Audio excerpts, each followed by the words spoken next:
9h-11h, la vie en bleu sur France Bleu Auxerre. L'œil, les yeux, même pour être exact, voilà le sujet du jour, la santé des yeux dont nous allons vous parler. C'est le dossier du jour. Et si vous avez justement des témoignages à nous proposer, venir nous parler un peu de votre situation, votre habitude, vos habitudes pour faire attention à vos yeux, vous n'hésitez surtout pas, 03 86 52 23 23. Est-ce qu'il faut faire attention aux écrans, notamment avec la profusion d'écrans maintenant que l'on a autour de nous? Comment faire pour bien s'occuper de ses yeux? Est-ce qu'il y a des signes auxquels il faut faire attention également? Nous allons en parler avec nos invités. Anne Villard qui est avec nous, qui est thérapeute énergéticienne, également formatrice à Champs-sur-Yonne. Et puis Eric Moser, le président de Retina France, qui sera avec nous dans quelques instants. La vie en bleu, le dossier du jour, la santé des yeux. Bleu et la vie.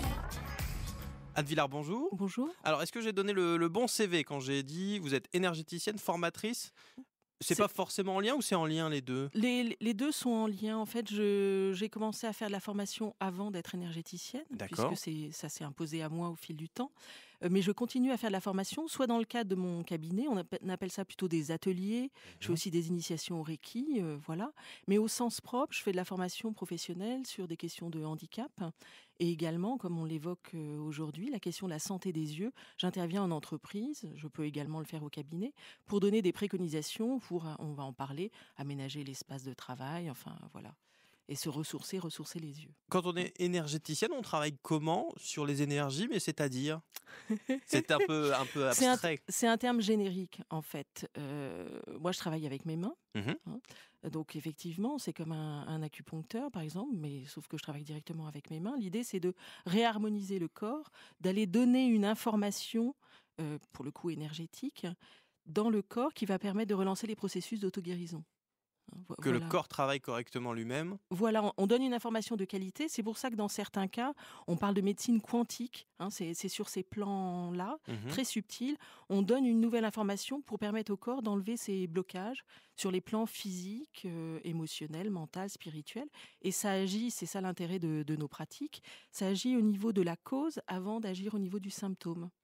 D'accord, donc voilà. on prévient en fait les... Oui, le sens serait, même quand on a l'impression d'aller bien, de faire plusieurs séances par an pour garder cette fluidité, en fait, cette harmonie. Et quand on parle des yeux, alors ces yeux, ils peuvent être abîmés au quotidien, ils peuvent subir quelques petits soucis. À quoi il faut faire attention? Oui, vous l'avez évoqué, il y a plein de paramètres. Ce qui est important, c'est d'avoir une vision globale, parce que souvent, on veut agir sur un symptôme. Mais vous avez évoqué la question des écrans. On passe beaucoup de temps devant les écrans, au travail, les tablettes, on rentre, on a aussi des écrans avec la télévision et autres. Donc en fait, on est saturé. Idéalement, je dis bien idéalement, parce que ça va faire rire tout le monde, surtout quand on travaille en entreprise et qu'on a un ordinateur, qu'on est censé l'utiliser. Normalement, c'est pas plus de 4 heures d'écran par jour. Donc vous voyez, donc il faut bien trouver d'autres stratégies pour optimiser, mais déjà, on peut jouer sur l'aménagement de l'espace et sur des petites attentions corporelles pour éviter d'être en tension.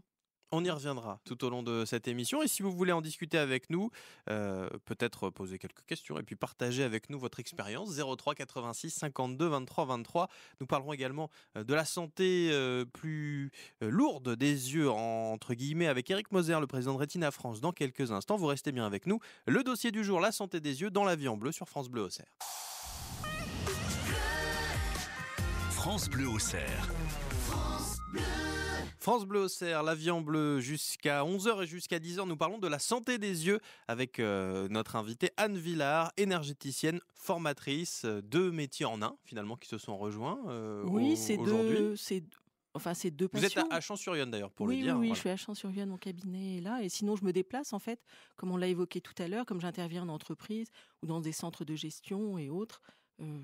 Voilà, j'interviens un peu partout. Alors, sur la santé des yeux, on discutait justement de l'importance, entre guillemets, puisque c'est pas une très belle importance, des écrans aujourd'hui dans le monde du travail. C'est-à-dire que on les a au boulot, puis on les a aussi à la maison, le téléphone, l'ordinateur, la télévision. Ces écrans, c'est notre premier ennemi pour nos yeux? Oui, et enfin, c'est un des aspects, mais effectivement, c'est peut-être celui qu'on peut pointer en premier. Et il y a tout ce qu'on ne voit pas autour. Je prends un exemple qui n'est pas évident pour tout le monde, mais on vit de plus en plus dans des lieux clos, et notamment avec un chauffage électrique Mhm. qui assèche énormément l'atmosphère, et donc qui assèche aussi les yeux. Vous voyez, pour moi, ce qui est important, et c'est ce que je fais dans le cadre de la formation, c'est d'aborder les choses de façon globale, parce qu'on peut déjà optimiser Il y a son jamais espace de une vie. seule cause qu'il faut regarder un peu la situation dans son ensemble. Oui, parce qu'on peut s'aider en agissant sur tout un tas de points. C'est pour ça que je parle de cette question d'humidité auquel on ne pense pas. Aérer les lieux de vie. Alors vous allez me dire, ça dépasse globalement les yeux, c'est du bien-être. Mais en fait, pour les yeux, c'est aussi adapté. Vous voyez, c'est important de voir les choses de façon globale. On sait que les yeux, alors qu'ils sont très petits, utilisent autant d'oxygène que le cœur. Mhm. Donc déjà, on se dit, comment je peux agir là-dessus? Je peux déjà agir sur ma respiration. Une respiration plus profonde, être plus serein. Donc ça implique, si je tire ce fil-là, par exemple, de faire des pauses plusieurs fois dans la journée aussi. Hein, c'est vraiment une hygiène de vie globale, mais il est sûr, comme vous l'avez dit, qu'on n'est pas aidé par les écrans, qu'on n'a pas le choix, bien souvent. Mais voilà, il faut adapter, faire des pauses, envisager les choses un petit peu d'une manière dynamique et avec une vision globale, pour que ça soit souple et que ça soit pas trop anxiogène. Mhm. Enfin, le terme est un peu lourd, mais En tout voilà. cas, oui, Oui. d'avoir de se dire que ce sur quoi on va travailler, ce n'est pas nécessairement ce qu'on voit directement. C'est-à-dire, voilà, on a l'écran, mais ça peut être la respiration, le fait de se sentir bien, le fait d'être. Oui, l'écran. L'écran, je dirais, c'est quelque chose de technique, une question d'environnement. Donc effectivement, si on prend que cet aspect-là, parce qu'en fait, il y a le lieu dans lequel on travaille, il y a qui nous sommes. Qui nous sommes, c'est nos pensées, nos émotions. Mhm. Hein. Et bon, donc il y a tout un aspect bien-être. Qu'est-ce que je fais pour moi, pour mon corps, pour aller mieux? Il y a une réflexion à avoir sur soi-même, en fait. Oui, mais c'est du discernement, c'est du bon sens. Mhm. Si on ne marche jamais, on n'arrivera pas on n'arrivera plus à marcher. Oui. On l'évoquait un peu hors antenne tout à l'heure. Le souci, c'est que souvent, on a des écrans qui sont trop près du mur, ce qui fait qu'on n'a pas une vision assez large et on est tout le temps dans une vision rapprochée, donc sur l'ordinateur, sur notre écran de téléphone, éventuellement la télévision. Quand on a un ordinateur portable, parfois on l'a sur les genoux. Hein, sur un canapé haut, donc on est courbé. Donc on voit bien là que ça nous semble pratique, ça va vite, on gagne de la place, par exemple, quand on n'a pas de vision large, mais on abîme encore plus nos yeux. Et si je prends l'exemple typique de l'ado, mais il n'y a pas que les ados, c'est un peu caricatural ce que je dis, mais qui est plié en deux, on parle de la position de la tortue sur son ordinateur portable. Il a le dos qui est replié. Au niveau des cervicales, du coup, il y a aussi beaucoup de tension. Oui. Donc, on comprend bien qu'il y a aussi cet aspect mécanique. Si j'ai le cou en tension, évidemment, au niveau des oreilles et de la vue, ça joue puisqu'il y a des tensions musculaires. Donc, il faut aussi veiller, être à l'écoute de son corps. C'est pour ça qu'à mon sens, il faut vraiment avoir une vision globale pour optimiser au mieux les choses. On va Bleu Auxerre. Sur France Bleu Auxerre, notre invitée ce matin, Anne Villard, énergéticienne, formatrice également. Vous pourrez retrouver son cabinet à Champs-sur-Yonne. Il y a un site internet d'ailleurs pour le retrouver, Anne. Oui, effectivement, à mon nom, www.annevillard.fr, et vous aurez le lien sur le Facebook. Et il y a notamment une rubrique actualité où vous verrez, voilà, vous aurez tout ce que l'on peut, tout ce qui se fait. En ce moment. Avec vous, Anne, donc on a parlé il y a quelques instants avec Luc Moser de pathologies lourdes, mais au quotidien, on a aussi parfois des soucis. Donc d'ailleurs, elles peuvent se traduire comment, ces soucis, ces problèmes de santé, ces problèmes de vue qu'on peut avoir au quotidien? Est-ce que c'est une diminution du champ de vision? Est-ce que c'est un mal au crâne? Est-ce que c'est une fatigue? Ça peut prendre des formes différentes suivant ce qui se passe derrière. Si c'est des contractures, par exemple, des cervicalgies, le haut du dos bloqué, le cou un peu bloqué de tension, de stress, on va avoir la sensation de perdre la vue. Mais au niveau symbolique, on aura aussi une vision moins large. Hein, quand j'ai vision moins large, c'est à la fois physiquement, avec éventuellement la vue qui se trouble, mais c'est aussi psychologiquement, en termes de pensée, ça réduit aussi le champ de nos pensées et la clarté qu'on peut avoir sur les événements. Les deux sont liés. Et cet aspect le lien avec le corps est évidemment extrêmement important. Il y a une expression où on dit qu'on devient aveugle par la rage, par la colère. C'est vérifié physiquement. Donc ça montre bien, à l'inverse, que quand on a un esprit détendu, qu'on est paisible, serein, on va avoir une vision plus claire. Et quand on travaille sur un ordinateur, par exemple, il y aura moins de tension, on aura plus d'agilité, on pourra plus facilement, les yeux vont fatiguer moins rapidement, et on va plus facilement pouvoir s'adapter dans tous les sens du terme. Donc c'est pour ça que au quotidien, le sens, c'est... En fait, il ne faut pas négliger l'aspect émotionnel Oui, qui est très important. Je pense à une patiente qui, elle, perdait la vue d'un œil parce qu'elle était un peu coincée dans sa vie. Et quand donc elle s'aveuglait par rapport à une situation. On peut le voir de cette manière. C'était le sens pour elle. Elle a vérifié qu'elle n'avait pas de... En fait, elle n'avait... Évidemment, il faut toujours vérifier auprès d'un ophtalmo. Bien sûr. Comme vous l'avez dit tout à l'heure, il y a le minimum. Si on a, dès qu'on a des dès symptômes... qu'on a des doutes, faut vérifier. Mais là, c'était purement émotionnel. Et quand elle a eu... Bon, je ne préconise pas le divorce pour tous, mais dans son cas, elle n'était pas à l'aise avec ce qu'elle vivait. Et elle a choisi de divorcer. Elle a recouvré la vue de cet œil qui devenait pratiquement aveugle. Le déclic dont elle avait besoin, c'était ça. En fait, c'était... Pour elle, c'était ça. Pour chacun, c'est différent. Mais quand on se sent coincé ou qu'on est en tension, effectivement, ça agit directement sur l'ensemble du corps et donc sur la vue, inévitablement. Donc, quand on a parfois une fatigue ou des choses un peu comme ça, il faut se dire peut-être que c'est lié, il faut que je fasse un travail sur moi-même, ça peut être une solution. Oui, alors la notion de travail, pour certaines personnes, c'est un peu lourd, mais c'est d'observer. Vous parlez de fatigue, mais quand on a mal dormi... effectivement, on le sait bien, on a du mal à rassembler nos pensées, on est un peu dans le flou et on a parfois aussi du mal à voir net. Mais en fait, dans la médecine chinoise, les yeux sont reliés au foie. Et le foie est en lien avec des questions émotionnelles de colère, mais agit aussi sur la qualité du sommeil. Donc on peut le prendre dans tous les sens. Si on a des problèmes émotionnels ou autres, encore une fois, vous voyez bien, j'essaye de prendre les choses de tous les côtés parce qu'en fait, on peut agir sur plein de choses. Donc la notion de travail, oui, mais c'est pas laborieux, c'est du bon sens. Est-ce qu'effectivement, je vais utiliser mon ordinateur jusqu'à minuit, 1h du matin, et je vais exiger de moi, de mon corps, de m'endormir en 5 minutes paisiblement et d'avoir un sommeil réparateur? Eh bien non, c'est pas possible. Il faut progressivement aller vers le sommeil et où on va s'endormir parce qu'on est épuisé, oui, c'est ça, mais en même temps, physiologiquement, on ne va pas récupérer de la même manière et autres. Donc, c'est pour ça que c'est une hygiène de vie, il faut le voir de façon globale. Oui.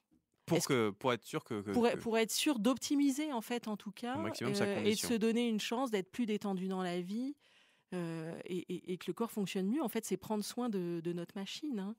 L'exemple même de base, c'est le siège sur lequel on est assis pour pouvoir travailler sur un ordinateur. On va en parler, la posture, la tension, voilà. Tout ce qui peut arriver dans ces cas-là. On en discute avec vous encore pendant quelques minutes. Notre invitée ce matin, Anne Villard, énergéticienne, formatrice également. Son cabinet est à Champs-sur-Yonne. Pour découvrir tout cela, on vous redonnera bien sûr les coordonnées du site internet. Et puis si vous voulez contacter l'association Retina France, je vous redonne les coordonnées 05 61 30 20 50 pour le numéro de téléphone et le site internet www.retina.fr. France Bleu Auxerre. Sur France Bleu Auxerre, notre invitée ce matin, Anne Villard, est avec nous, énergéticienne, formatrice. Son cabinet est à Champs-sur-Yonne. On vous donnera toutes les coordonnées pour la rencontrer si vous le souhaitez. Anne, avec vous, donc on est revenu sur la santé des yeux. On en a parlé. Alors nous, on est plutôt sur une santé au quotidien, non pas sur les thérapies lourdes que Luc Moser, le président de Retina France, nous a expliqué. On est revenu sur tous les liens qu'il pouvait y avoir et le fait que c'était une situation globale en général, c'est-à-dire qu'il ne fallait pas se dire qu'il n'y avait qu'une seule cause ou qu'un seul symptôme, il fallait réfléchir plus large. Mais quand on est devant son écran, quand on est chez soi, il y a des petites habitudes qui peuvent être bonnes à prendre. Le fait de se tenir bien, d'avoir une chaise correctement mise, ça paraît tout bête, mais c'est déjà une bonne chose à faire. Oui, si on prend la chaise, effectivement, c'est la règle des 90 degrés en fait. Donc, il faut vraiment avoir les pieds bien à plat. Ça, c'est important et pas faut régler en fait le siège par rapport à la table. Mhm. Voilà, c'est pas très compliqué. Là, on peut pas rentrer dans le détail, mais surtout avoir les yeux qui arrivent une fois qu'on est bien positionné avec le dos bien droit. Les yeux doivent arriver en haut du document sur lequel on travaille. Et D'accord. en fait, il n'est pas rare qu'on ait des écrans qui sont trop bas, Mhm. ce qui fait qu'on est obligé Comme moi, par exemple. comme vous en ce moment, en c'est ce ce que je moment, me suis dit tout à l'heure en arrivant. il est trop bas finalement. Bon, mais ça permet de se voir. Donc, Oui, c'est aussi. l'échange c'est pour ça. humain est important aussi. Mais effectivement, le fait d'être en tension avec le cou baissé Mhm. fait que ça accentue toutes les tensions. Donc avoir le regard, en gros, vers le haut de l'écran, quoi. Oui, le haut de l'écran, le haut du document sur lequel vous allez travailler. Et puis, il y a une question de distance par rapport à l'écran. Mhm. Il faut que ça soit à peu près à 70 centimètres de Pas être votre... trop près. donc, pas trop près. Et les 3 quarts du temps, on est beaucoup trop près. L'idée, c'est de tendre un bras et on ne doit pas toucher l'écran D'accord. quand on est dans la bonne position. C'est des règles. Après, tout ça, chacun adapte légèrement. Mais vous voyez, c'est un point qui est important. Il y a une chose aussi un peu aberrante qu'on voit partout, dans les médiathèques, à droite, à gauche, parce qu'on n'a pas d'espace ou qu'on n'a pas cette conscience et cette réflexion sur les écrans. C'est qu'on met nos écrans de télévision, les écrans d'ordinateur, devant une fenêtre, par exemple, Mhm. qui n'est pas occultée. Donc, on a la luminosité De l'extérieur. qui aussi perturbe et fatigue nos yeux, en plus de l'écran. C'est la même chose si, à l'inverse, on a la lumière qui vient de l'extérieur qui tape sur notre écran. Donc, on doit être à la perpendiculaire d'une fenêtre, par exemple. On l'a évoqué tout à l'heure, ne pas être collé à un mur pour Mhm. avoir une vision Oui, il faut une que vision derrière, il y ait de la large. place derrière l'écran. Oui, il faut qu'il y ait de la place pour que quand on lève le regard pour se reposer un peu, on ait une vision large et qu'on ne soit pas encore toujours à se cogner sur un mur, sur un écran. Voilà. L'aspect psychologique est important dans le fait qu'aujourd'hui, à la fois on a accès à plein de choses avec Internet, mais psychologiquement aussi, on réduit notre vision à du toujours tout près et pas une vision large comme on Large, oui. l'avait naturellement dans la nature, en marchant. On a une vision sur le paysage qui est une vision large. Et on a besoin aussi de ça pour que les yeux fonctionnent bien. C'est une bonne idée à avoir et à faire au quotidien, puis à développer aussi dans sa vie de tous les jours finalement, voir plus loin, être plus ouvert d'esprit. Oui, voilà, mais c'est finalement des questions de vie assez simples et naturelles, c'est-à-dire marcher, être dans la nature, ne pas rester 4 heures de suite sur son ordinateur, Mhm. mais par exemple, surtout si on a un travail assez soutenu qui demande beaucoup de concentration, les préconisations, c'est 10 minutes de pause après 50 minutes de travail. Donc une pause, même dans une activité salariée, je vais peut-être aller discuter avec ma collègue au lieu d'envoyer un mail, Mhm. optimiser ces temps-là pour bouger, profitez-en. Pour Respirer. respirer, bouger, aller parler avec votre collègue, aller faire des photocopies, enfin que sais-je. Organisez votre travail pour pouvoir faire des pauses éventuellement utiles ou de vrais repos. Mettez votre corps en mouvement parce que sinon on est en tension en permanence. Et après on prend sa voiture, on est dans les embouteillages. Oui, c'est ça. Et On est dans la même encore tension et on en rajoute et on en rajoute et on en rajoute. Le problème, c'est l'accumulation. Mhm. C'est pas l'aspect ponctuel. C'est pour ça que le sens, c'est d'avoir une vision globale sur quoi je peux agir au quotidien, les petites choses. Je marche 10 minutes, ceci, cela, pour aussi dénouer les tensions, se clarifier. Donc c'est quelque chose de global. Voilà pour un petit tour des conseils possibles et imaginables que nous avons fait en compagnie de notre invitée Anne Villard qui était avec nous ce matin pour vous parler de la santé des yeux. Nous avons été également avec Luc Moser, le président de Retina France, que vous pouvez contacter bien sûr. Les coordonnées sont à retrouver à l'accueil de France Bleu Auxerre. Anne Villard, pour vous retrouver, il y a aussi un site internet, alors c'est tout simple finalement, c'est www.annevillard.fr. Voilà, oui. VI2LARD pour vous retrouver. Oui, je vous remercie. Bah oui, c'est important qu'on dise bien le nom. À Champs-sur-Yonne pour retrouver votre cabinet. Et le cabinet accessible aux personnes handicapées. C'est D'accord. un point qui est important aussi. Comme ça, si tout le monde peut venir Tout le monde peut vous venir dans ce rencontrer. cabinet.